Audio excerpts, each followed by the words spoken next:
Welcome to our channel. Today we how to connect Klaviyo to Shopify for lifecycle email flows, complete guide step by step clearly. Start by logging into your Shopify account. Navigate to the Shopify App Store. In the search bar, type Klaviyo and press enter. Find the Klaviyo app in the search results and click on it. Select the Add App button to initiate the installation process. Log into your Klaviyo account or create a new account if you don't have one. Follow the prompts to authorize Klaviyo to access your Shopify store. Once integrated, return to your Klaviyo dashboard. Click on the Integrations tab on the left-hand menu. Locate Shopify in the list of integrations and select it.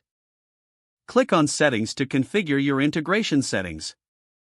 Make sure the appropriate data syncing options are enabled. You can choose to sync past events and customer data if needed. Next, navigate to the Flows tab in your Klaviyo dashboard.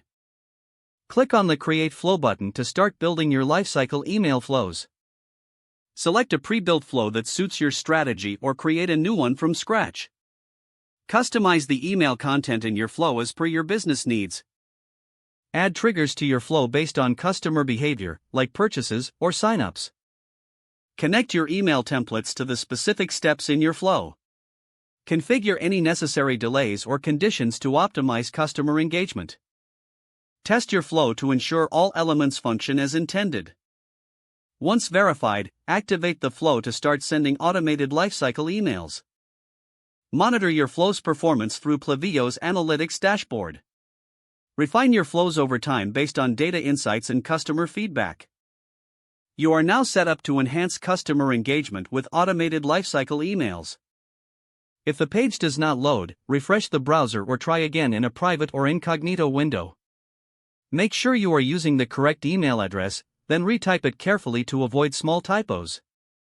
If your password is not accepted, use the reset option and create a new strong password you can remember.